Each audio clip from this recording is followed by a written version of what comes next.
যুক্তরাষ্ট্রে ভয়ঙ্কর মাদক ফ্যান্টানিলের পাঠাচ্ছে ভারত, বলল তুলসী গাবার্ডের দপ্তর। চীনের পাশাপাশি ভারতকেও অবৈধ ফ্যান্টানাইল উৎপাদনের জন্য অপরাধী সংগঠনগুলোর কাছে রাসায়নিক উপাদান সরবরাহের ক্ষেত্রে রাষ্ট্রীয় সহযোগী হিসেবে চিহ্নিত করেছে যুক্তরাষ্ট্র। মঙ্গলবার প্রকাশিত মার্কিন গোয়েন্দা সংস্থার বার্ষিক হুমকি মূল্যায়ন প্রতিবেদনে এই তথ্য উঠে এসেছে।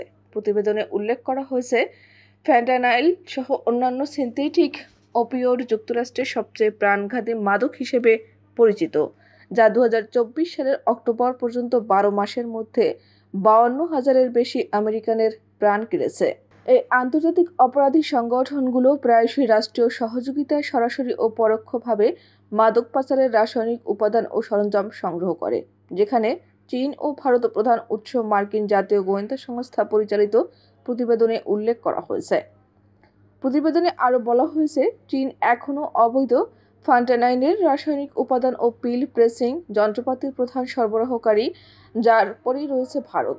উল্লেখযোগ্যভাবে এটি প্রথমবারের মতো যুক্তরাষ্ট্রের কোনো গোয়েন্দা প্রতিবেদনে ভারতকে চীনের সমপর্যায়ে রাখা হলো, যেখানে বলা হয়েছে যে ভারতীয় রাসায়নিক সরবরাহকারীরা মেক্সিকোর মাদক চক্রগুলোর কাছে ওপিওড তৈরির উপাদান পাঠাচ্ছে। গত বছরের প্রতিবেদনে ভারতকে শুধু মেক্সিকান গোষ্ঠীগুলোর জন্য একটি গৌণ উৎস হিসেবে উল্লেখ করা হয়েছিল, যেখানে চীনকে প্রধান সরবরাহকারী বলা হয়েছিল।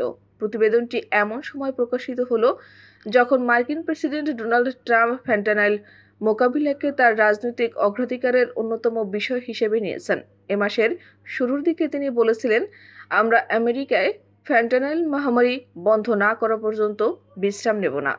এদিকে ট্রাম্পও ঘোষণা করেছেন তিনি লিবারেশন ডে শুল্ক কার্যকর করতে যাচ্ছেন, যা 2 এপ্রিল থেকে চালু হবে। তবে ভারতও বর্তমানে যুক্তরাষ্ট্রের সঙ্গে একটি মুক্ত বাণিজ্য চুক্তি নিয়ে আলোচনায় রয়েছে, যা কিছু শুল্ক থেকে দেশটিকে রক্ষা করতে পারে।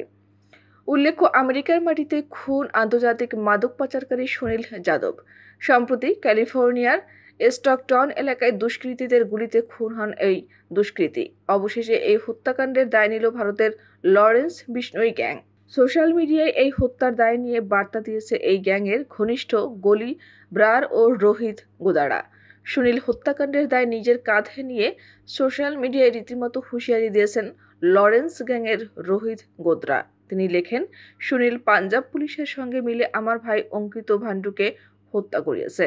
পুলিশের চর হিসেবে কাজ করত সে। অবশেষে আমরা তাকে হত্যা করেছি। একই সঙ্গে হুঁশিয়ারি দিয়ে রোহিত জানায়, আমাদের শত্রু পৃথিবীর যে প্রান্তেই থাকুক না কেন খুঁজে বের করে প্রতিশোধ নেওয়া হবে।